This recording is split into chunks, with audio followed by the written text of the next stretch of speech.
हे NEET aspirants, आप लोगों के लिए बायोलॉजी में पूछा जाने वाला एक बहुत ही इंपॉर्टेंट टॉपिक है अभी क्या, अमेजोन रेन फॉरेस्ट।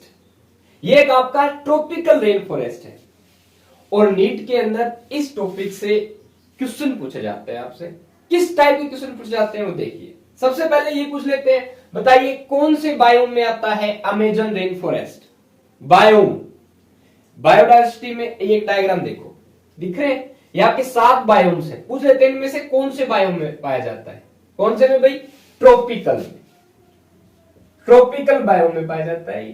ठीक है, अब लोकेशन कौन से क्षेत्र, कौन से देश में पाया जाता है? Answer is south. आप बताओ क्या साउथ अमेरिका या अफ्रीका? इसी चीज में कंफ्यूज होते हैं इन 2 शब्दों में, साउथ अमेरिका में या साउथ अफ्रीका में। इसी के नाम से याद रख लो, अमेजन अमेरिका, तो साउथ अमेरिका में पाया जाता है, ध्यान रखेंगे भाई।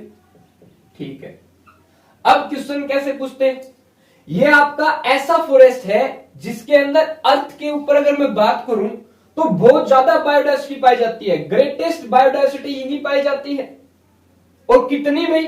देखिए करीब करीब प्लांट्स की ग्रेटर देन 40,000, 40,000 से ज्यादा स्पीसीज इसमें प्लांट की पाई जाती है अमेजन रेन फॉरेस्ट में।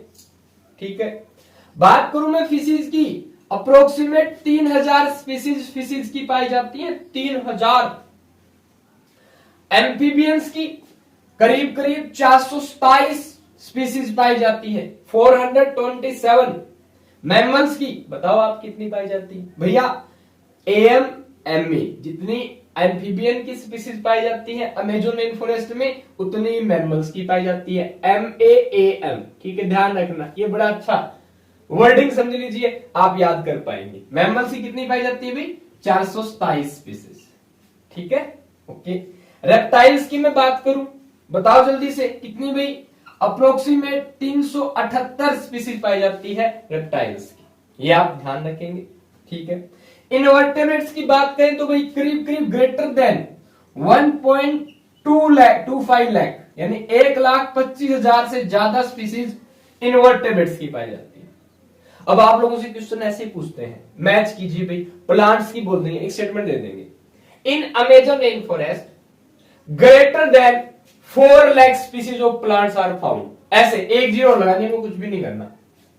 बताओ राइट और रॉन्ग स्टेटमेंट, यही पूछते हैं। इनमें से कितने स्टेटमेंट सही है? एक स्टेटमेंट ये होगा। बताओ अगर ऐसा होता तो गलत हो जाता। 40,000 से ज्यादा स्पीसीज। ठीक है, ओके। फिशिज की देते हैं भाई 300 स्पीसीज, गलत है या सही है स्टेटमेंट? ध्यान रखना, 3,000 स्पीसीज। एम्फीबियंस की 427 का कुछ नहीं करते भाई, वो 327 कर देते हैं। बहुत सारे लोग कंफ्यूज होते हैं इस बात में, स्टेटमेंट गलत हो जाती है, 327 आती है, 427 याद रखना भाई। सेम टू सेम मैमल्स की। अब ये वाला कॉम्बो बड़ा अच्छा है, दोनों का याद रखना। हमें इस नाम वाली लोकेशन, फिर बता रहा हूं आपको, इस वाले पॉइंट पे याद कर लेना भाई। एम्फीबियन की और मैमल्स की same species Amazon rain forest में है। देखो चाहे हो या ना हो, एक्चुअल में है तो। और एनसीईआरटी में ये लिख रखा है तो भाई यही लिखना है, यही याद रखना आपको। तरीका हमने बता दिया आप लोगों को, बोला है कि ठीक है। रेप्टाइल्स की 378 स्पीसीज है और इनवर्टेब्रेट्स की ग्रेटर देन 1.25 लाख, 1,25,000 से ज्यादा स्पीसीज है। एक और खास बात थी, साइंटिस्ट का एक एस्टिमेशन और पूछते हैं अमेजन रेन फॉरेस्ट को लेके। ध्यान देना भाई, ये कहते हैं करीब करीब 2 मिलियन इंसेक्ट्स, यानी कि 20 लाख इंसेक्ट्स अभी भी अमेजन रेन फॉरेस्ट में ऐसे हैं जिनका डिस्कवर होना बाकी है। ठीक है, जिनके बारे में साइंटिस्ट ने प्रॉपर्ली बताया नहीं है, पर पाए देखिए एक्चुअल में हम कह सकते हैं उनको पता नहीं है। ठीक है, जब रिसर्च वगैरह और स्टडीज अगर अमेजन फॉरेस्ट पे और होंगी तो उनके एस्टिमेशन के हिसाब से करीब करीब 2 मिलियन, बस ये 2 याद रखना भाई साहब, 2 मिलियन। कितने मिलियन? 2 मिलियन एस्टिमेशन है इंसेक्ट्स को लेके कि वहां पे है। ठीक है, समझ पाए आप लोग? तो यही क्वेश्चन केवल लाइन में देके आप लोगों से पूछेंगे, या क्वेश्चन में देते 40 या ऐसे बोलते हुए क्वेश्चन कैसे बना सकते हो? 427 स्पीसीज, इनमें से कौन से ऑर्गेनिज्म की पाई जाती है इन अमेजन रेन फॉरेस्ट? या कौन से एम्फीबियन, एम्फीबिया क्या है आपकी क्लास है, मैमलिया क्या है आपकी क्लास है, समझ पा रहे हो? तो बताओ कौन सी मैमलिया की कितनी स्पीसीज पाई जाती है, ऐसे पूछ लेंगे 427, ठीक है, एक ऑप्शन ये दे देंगे, ऑप्शन चेंज कर देंगे भाई। मैं कह दूं बताओ मुझे रेप्टाइल्स की कितनी स्पीसीज पाई जाती है अमेज़न रेन फॉरेस्ट में, 378, एक ऑप्शन 378 होगा, ठीक, जो आपको याद करना है। तो guys Amazon rain forest NEET exam को लेके बहुत इंपॉर्टेंट टॉपिक है और ये आपके बायोडायवर्सिटी लेसन का टॉपिक है +2 की बायोलॉजी से, ठीक है। लैटिट्यूडनल ग्रेडियंट ऑफ बायोडायवर्सिटी में ये अमेज़न रेन फॉरेस्ट के बारे में बता रखा है, ये लाइन है, ठीक है। अब यहां पे एक और बात समझिए, देखिए क्या मतलब, मान लीजिए आप अर्थ पे हैं, बायोडायवर्सिटी पूछ लेते हैं। देखिए ये वाली लाइन जो इसको 2 पार्ट में डिवाइड करे अर्थ को, हम इसे कहते हैं इक्वेटर, ठीक है, और ये वाला जो परपेंडिकुलर इसके ये कहलाते हैं पोल्स, ठीक। जब आप इक्वेटर से पोल की तरफ जाते हैं तो ध्यान दीजिएगा भाई, लैटिट्यूड अक्षांश रेखाएं लगातार यहां से 0 डिग्री पे स्टार्टिंग होती है भाई, 0 डिग्री, 1 डिग्री, 2 डिग्री, 3 डिग्री, ऐसे जाते जाते 90 डिग्री तक पहुंच जाती है। अगर मैं कहूं यहां पे लैटिट्यूड कितनी है, तो यहां का सेंटर से एंगल मिला दो इसका, ये बन गया इसका लैटिट्यूड का एंगल थीटा। जैसे आप 0 डिग्री लैटिट्यूड से 90 डिग्री लैटिट्यूड की तरफ जाते हैं, यानी कि during the increasing of latitude, आपसे क्वेश्चन पूछते हैं बताओ बायोडायवर्सिटी बढ़ती है या घटती है।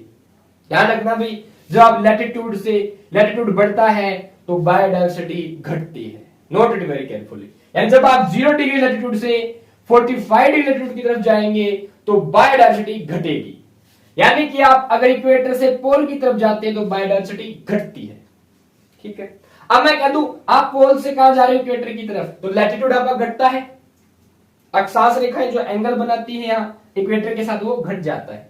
अगर ये एंगल घटेगा तो सीधी सी बात है आपकी जो बायोडायवर्सिटी है वो बढ़ेगी, यानी जब आप पोल से इक्वेटर की तरफ आते हैं तो बायोडायवर्सिटी बढ़ती है, ठीक है। अच्छा भाई, अब मैं बात कर लेता हूं, ऐसे क्वेश्चन पूछते हैं जब आप प्लेन से माउंटेन की तरफ जाते हो। एक होता है हाई लैटिट्यूड की तरफ जाते हैं जब आप हाई लैटिट्यूड टर्म, और एक है हाई एल्टीट्यूड। एल्टीट्यूड मतलब हाइट, जब मैं आप कह दूं आप किसी पहाड़ पे चले जाते हैं, बताइए बायोडायवर्सिटी पे क्या इफेक्ट पड़ेगा। प्लेन से समतल भूमि से, यानी आप जा रहे हैं जनरली ये प्लेन इलाका है, जैसे आप किसी पहाड़ पे जाएंगे तो बताइए बायोडायवर्सिटी कम होगी या ज्यादा। सिंपल कॉमन थिंकिंग लगाओ, कितने लोग रहते हैं पहाड़ों पे, कहां आपको इतनी सारी विभिन्नताएं देखने को मिलती है क्या, पहाड़ नहीं मिलती ना। सिंपल, जैसे आप हाई एल्टीट्यूड की तरफ जाते हैं बायोडायवर्सिटी कम होती है, सिंपल। यानी प्लेन से माउंटेन्स की तरफ बायोडायवर्सिटी घटती है। हाई एल्टीट्यूड, लो एल्टीट्यूड से जब हाई एल्टीट्यूड जाते हैं तो भी बायोडायवर्सिटी घटती है, लो एल्टीट्यूड से हाई एल्टीट्यूड जाते हैं तो भी बायोडायवर्सिटी घटती है। बहुत बार आपके एनटीए में क्वेश्चन पूछा गया है, तो इस वाली लाइनों को, इन वाले पॉइंट्स को अच्छे से नोट कर लीजिए, ठीक है भाई। तो ये था आप लोगों के लिए एक टॉपिक अमेज़न रेन फॉरेस्ट, साथ ही साथ बायोडायवर्सिटी का हाई एल्टीट्यूड, लैटिट्यूड और एल्टीट्यूड से रिलेशन। और गाइस जो ऐसे टॉपिक्स की स्टडी हम एबीसी बायो वर्ल्ड पे करते रहेंगे, जो आपके नीट के एग्जाम में अच्छा स्कोर लाने में हेल्प करेंगे, ठीक है। और भाई अगर आपको ये टॉपिक समझ में आया है तो वीडियो को लाइक कीजिए, अपने दोस्तों के पास शेयर कीजिए और चैनल को सब्सक्राइब कीजिए। और साथ ही साथ किसी प्रकार की कोई क्यूरी है आपको नीट एग्जाम से रिलेटेड तो आप लोग कमेंट में पूछिए। अच्छे से अपने एग्जाम की प्रिपरेशन कीजिए। All the best.